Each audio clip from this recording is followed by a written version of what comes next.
오늘 우리에게 주시는 하나님의 말씀은 마태복음 15장 21절에서 28절의 말씀입니다.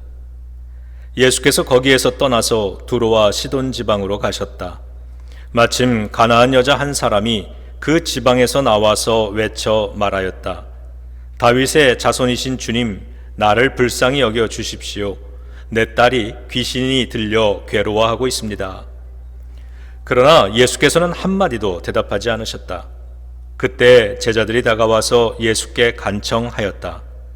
저 여자가 우리 뒤에서 외치고 있으니 그를 안심시켜서 떠나보내 주십시오. 예수께서 대답하셨다.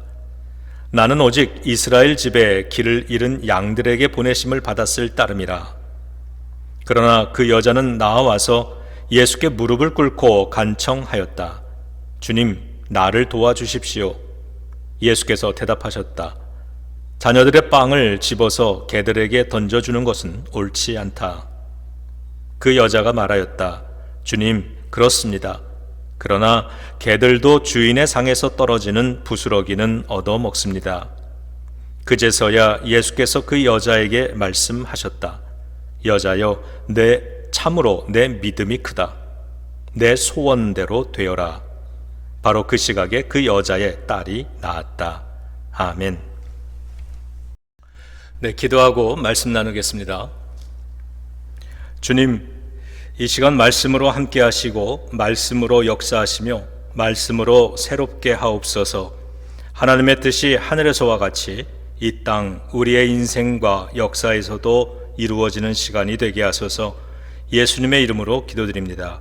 아멘. 우리가 기도하다가 직면할 수 있는 세 가지 어려운 상황들을 오늘 본문을 통해 살펴보겠습니다. 첫 번째는 주님께서 내 기도에 침묵하신다고 느껴질 때입니다. 23절입니다. 예수는 한 말씀도 대답하지 아니하시니 제자들이 와서 청하여 말하되 그 여자가 우리 뒤에서 소리를 지르오니 그를 보내소서. 예수님은 한마디도 대답하지 않으셨습니다. 이 여인은 나름 열심히 기도한 것 같은데 예수님은 한마디도 대답을 주시지 않았습니다. 우리는 예수님께서 침묵하실 때 두려워집니다. 침묵하시는 의도를 모르기 때문에 답답합니다. 응답되지 않는 기도, 얼마나 실망스럽습니까? 그래서 많은 사람들이 이러한 상황 속에서 기도를 중단하곤 합니다. 그렇다면 우리는 이럴 때 어떻게 해야 할까요? 23절입니다. 저 여자가 우리 뒤에서 외치고 있으니 그를 안심시켜서 떠나보내 주십시오. 예수님의 침묵이 길어지자 제자들이 어머니를 위하여 예수님께 간청을 했습니다. 저 여인을 안심시켜 돌려보내 주세요. 제자들은 중보 기도자의 모습으로 그 여인을 위하여, 여인을 대신하여 예수님께 간청하고 있습니다. 나의 기도에 대한 예수님의 침묵이 길어질 때 나를 위해 중보하는 기도자들이 있음을 기억해야겠습니다. 어떤 사람들은 제자들이 지금 그렇게 말한 이유는 이 여인의 큰 소리가 불편했거나 민망했기 때문이라고, 귀찮아서라고, 혹은 그녀가 안쓰러워서 그랬을 것이라고 해석하기도 합니다. 하지만 제자들의 모습을 통해 우리는 로마서 8장 26절의 말씀을 기억하게 됩니다. 이와 같이 성령도 우리의 연약함을 도우시나니 우리는 마땅히 기도할 바를 알지 못하나 오직 성령이 말할 수 없는 탄식으로 우리를 위하여 친히 간구하시느니라. 아멘. 성령님은 우리를 위해 진정한 탄식의 마음으로 하나님께 간구해 주십니다. 그렇게 우리의 연약함을 돕고 계십니다. 기도를 하지만 아무런 변화도 일어나지 않는 긴 침묵의 시간을 만날 때면 나를 위해 중보하고 계시는 성령님이 계심을 기억하고요. 우리 곁에는 여전히 그 성령님 안에서 중보기도 하는 천사 같은 사람들이 있음을 기억하면 우리는 힘을 내서 계속해서 기도할 수 있을 것입니다. 자, 두 번째로 기도의 응답을 받기에는 나의 자격이 부족하다고 느껴질 때입니다. 24절입니다. 예수께서 대답하여 이르시되 나는 이스라엘 집에 잃어버린 양 외에는 다른 데로 보내심을 받지 아니하였노라 하시니, 예수님은 유대인들을 이스라엘의 잃어버린 양이라고 표현하셨습니다. 예수님에게 주어진 사명은 먼저 유대 민족을 대상으로 구원의 활동을 하는 것이기에 이방인은 그 대상이 되지 못한다는 뜻입니다. 이 여인은 나름 열심히 기도를 했지만 응답이 이루어지지 않았는데 그 이유는 자격이 불충분했기 때문입니다. 우리는 종종 기도하면서 나는 응답받을 만큼 신앙생활에 성실하지 못했고 또 의롭게 살지도 못했고 믿음도 부족한 사람이야 라는 그런 마음을 가지고 기도할 때가 있습니다. 그렇게 나는 자격이 부족한 사람이라는 그런 생각을 갖고 있기 때문에 내 기도가 응답되지 않을 거야 이런 생각을 가지곤 합니다. 예수님은 종종 믿은 대로 될지어다 말씀하셨습니다. 된다고 확신하는 것도 믿음이지만 안 될 것이라고 확신하는 것도 믿음입니다. 된다고 믿으면 될 것이고 안 된다고 믿으면 안 될 것입니다. 중요한 건 어떤 믿음을 가지고 기도하느냐 아니겠습니까? 자격이 부족하다는 그 마음에 그 생각에 머무르면 기도하다가도 주님의 응답이 없이 그 침묵의 시간이 길어지면 역시 나는 안 되는가 보다라는 생각으로 기도하기를 포기하게 됩니다. 이 여인은 이러한 때 어떻게 했을까요? 25절입니다. 여자가 와서 예수께 절하며 이르되 주여 저를 도와주소서. 이 어머니는 오히려 무릎을 꿇고 간청하기 시작했습니다. 자격이 없다고 생각된다면, 믿음 생활이 부족했다고 느껴진다면 무릎을 꿇어야 할 때입니다. 무릎 꿇는 열심을 내기 시작하고 부족한 만큼 더 간청하기를 시작해야 할 때입니다. 세 번째로 내 간청이 거절되었다고 느껴질 때입니다. 26절인데요. 대답하여 이르시되 자녀의 떡을 취하여 개들에게 던짐이 마땅하지 아니하니라. 기도에 대한 주님의 침묵이 이어지다가 겨우 받은 응답은 거절이었습니다. 예수님이 사용하신 개라는 단어는 흔히 성경에서 이방인들이나 이단들이나 악한 존재들을 경멸하는 의미로 사용하던 퀴온이라는 단어가 아니라 강아지를 뜻하는 퀴나리온이라는 단어를 사용하셨기 때문에 여인을 경멸하려는 의도가 아니라고 해석하는 학자들도 있습니다. 그 위에 앞에서 24절에서 유대 민족을 길을 잃은 양이라고 가축에 비유하셨기 때문에 이방인에 대해서는 퀴나리온이라는 단어를 사용해서 비록 애완견이 집 안에서 키워지기는 해도 그렇다고 하나님의 자녀는 아니지 않느냐라는 뜻으로 하신 말씀이라고 해석할 수 있겠습니다. 이 여인은 비록 가나안 지역에 살고 있지만 수로보니게, 즉 시리아에 속한 보니게 지방 혈통의 이방 여인이었기 때문에 유대인이 아니므로 거절된 것입니다. 무슨 뜻입니까? 이 여인은 기도할, 그리고 그 기도에 응답받을 자격이 없다는 뜻 아니겠습니까? 예수님께서 이 여인의 기도를 거절하신 마당에 더 이상 기도한들 무슨 소용이 있겠습니까? 이미 거절됐는데. 그런데요, 아무리 그렇다고 해도 기도할 필요성까지 없어진 건 아니죠. 귀신 들린 딸의 고통은 여전하기 때문입니다. 그리고 그 딸을 향한 어머니의 사랑도 끝나지 않았기 때문입니다. 그래서 기도는 계속되어야 하는 것입니다. 이럴 때 우리가 할 수 있는 건 예수님의 은혜를 구하는 것입니다. 27절입니다. 여자가 이르되 주여 올소이다마는 개들도 제 주인의 상에서 떨어지는 부스러기를 먹나이다.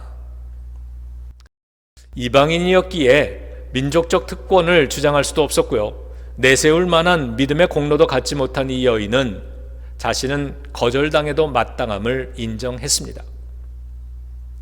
하나님, 왜 내가 이런 대우를 받아야 합니까? 나에게 왜 이런 어려움을 주십니까? 라고 항변하거나 심한 모욕감에 화를 낼 수도 있었을 텐데 그녀는 그렇게 하지를 않았습니다. 대신에 자신의 부족함을 그대로 인정했습니다. 저와 여러분들, 우리는 예수 그리스도께서 십자가에서 구원해 주시기 전까지는 아무 공로 없는 죄인이었고 부족한 존재들이었고 자격 없는 그런 존재들이었습니다. 그래서 우리는 모든 순간에 하나님의 은혜가 필요한 사람들입니다. 매 순간 기도가 필요한 사람들입니다. 이 여인도 자신의 부족함을 인정했고 그것을 인정하는 순간 자신은 예수님의 은혜가 필요하다는 사실을 확인하게 된 것이죠. 그래서 예수님의 은혜가 더욱 필요하다고 고백하며 간청할 수 있었던 것입니다. 우리 자신의 부족함을 인정할 때 우리는 이제부터 무엇을 해야 할지를 알게 됩니다. 거절될 수밖에 없다면 이제는 예수님의 은혜를 구하는 길밖에 해결 방법은 없는 것입니다. 그래서 이 어머니는 예수님의 은혜를 구하기 시작합니다. 맞습니다. 그러나 개들도 주인의 상에서 떨어지는 부스러기는 얻어먹지 않습니까? 부스러기의 분량이라 해도 주님의 은혜는 우리의 문제를 해결하기에 충분히 넉넉합니다. 예수님은 오병이어 도시락 하나로도 10,000명 이상의 사람들을 배고픔에서 그 배고픔의 문제를 해결해 주셨습니다. 그리고 부스러기를 모았더니 어떻게 됐습니까? 12광줄이나 남았습니다. 주님의 은혜는 부스러기라도 충분히 귀하며 결코 부족하지 않은 것입니다. 딸을 향한 어머니의 사랑은 계속 기도하게 만들었습니다. 어머니가 딸을 위해 계속해서 기도할 수 있는 이유가 사랑 때문이었듯이 예수님께 우리가 계속 기도할 수 있는 이유도 예수님의 사랑 때문입니다. 예수님도 십자가에서 조롱받고 수모를 당하시고 거절되고 고통을 당하셨지만 우리를 사랑하셨기 때문에 그 모든 것을 감내하셨습니다. 참으셨습니다. 죄와 사망의 권세에게 고통받고 있는 우리를 구원하는 길이라면 얼마든지 십자가를 감당하실 수 있으셨습니다. 사랑하면 인내합니다. 사랑 때문이라면 수모도 거절도 고통도 참을 수 있는 것입니다. 예수님께서 우리를 사랑하셔서 십자가에서 그러하셨듯이 이 여인도 사랑하는 딸을 위해서 그렇게 하고 있습니다. 딸의 구원을 위해 보여주고 있는 이 어머니의 모습 속에서 우리는 십자가 예수님의 사랑의 모습을 봅니다. 그래서 은혜인 것입니다. 히브리서 10장은 이렇게 말씀합니다. 그러므로 형제들아, 우리가 예수의 피를 힘입어 성소에 들어갈 담력을 얻었나니 그 길은 우리를 위하여 휘장 가운데로 열어놓으신 새롭고 산 길이요, 휘장은 곧 저의 육체니라. 부족한 죄인이며 아무 공로 없는 우리들이 감히 하나님 보좌 앞으로 나아갈 수 있는 담력을 가질 수 있는 이유는 예수 그리스도의 십자가 보혈 덕분입니다. 예수님이 십자가에서 죽으시면서 지성소로 들어가는 그 휘장을 열어주셨기 때문입니다. 휘장이 열려서 살 길이 열렸습니다. 그 길을 따라 하나님 보좌 앞으로 나아갈 수 있게 되었습니다. 그것을 주님 앞으로 나아가는 담력이라고 표현했습니다. 그러므로 우리에겐 기도를 포기할 각오보다 기도를 계속할 담력이 더 필요하겠습니다. 그래서 이 여인이 계속해서 기도하자 놀라운 일이 벌어졌죠. 예수님은 이 여인을 향해 너의 믿음이 크다고 인정해 주셨습니다. 자, 28절을 함께 읽겠습니다. 이에 예수께서 대답하여 이르시되 여자여 내 믿음이 크도다. 내 소원대로 되리라 하시니 그때로부터 그의 딸이 나으니라. 아멘. 예수님이 기도하는 우리에게서 보시고자 하는 건 기도의 외형적인 모습이 아니라 기도를 통해 보여지는 믿음입니다. 이 어머니의 큰 믿음을 인정하신 예수님은 그녀의 소원을 들어주셨습니다. 그러자 딸은 바로 그 시각에 치유되었습니다. 저는 오늘의 본문 말씀을 묵상하면서 이런 생각을 해보았습니다. 만일 이 어머니가 침묵이 계속되던 23절쯤에서 기도하기를 중단했거나 거절당했던 26절쯤에서 실망하고 화를 냈더라면 어떻게 되었을까? 그랬더라면 치유와 구원의 기쁨은 결코 맛보지 못했겠죠. 내 믿음의 여정에서 23절과 26절은 언제였던가 생각해 보았습니다. 하나님께서 나의 기도에 침묵하셨던 때와 내 기도가 거절당했던 때를 생각해 보면서 그 당시 내 모습은 이 여인과 얼마나 닮았었는지 혹은 얼마나 틀렸었는지를 되돌아보았습니다. 그 시기에 예수님은 나에게서 어떤 반응을 기대하셨을까요? 그리고 나는 어떻게 했어야 옳았을까요? 그래서 이렇게 다짐해 봅니다. 앞으로 또다시 그런 상황을 만난다면 나는 반드시 이 여인처럼 기도하리라 다짐을 해보는 것입니다. 예수님은 우리의 기도를 들어주신다는 확신을 가지고 포기하지 말아야 하고요. 무릎을 꿇어야 합니다. 우리가 부족하다고 느낄수록 더욱 무릎 꿇어야 하는 것입니다. 그리고 간청하고 우리의 죄를 인정하고 주님의 은혜를 구하면서 우리가 어떤 믿음을 가지고 주님 앞에 지금 나와 기도하고 있는지를 주님께 보여드려야 합니다. 그렇게 기도하는 지금 이 순간에도 응답은 진행되고 있다고 믿습니다. 우리도 이 여인처럼 예수님께 우리의 큰 믿음을 보여드리는 성도가 되어 봅시다. 은혜의 부스러기일지라도 우리 모두에게는 충분히 넉넉하고 넘치는 분량이듯이 부스러기같이 작은 우리들을 통해서도 큰 믿음의 역사를 만들어 가시는 주님의 은혜가 있으니 모든 교회와 성도들이 하나님 앞으로 나아가는 담력을 얻는 것입니다.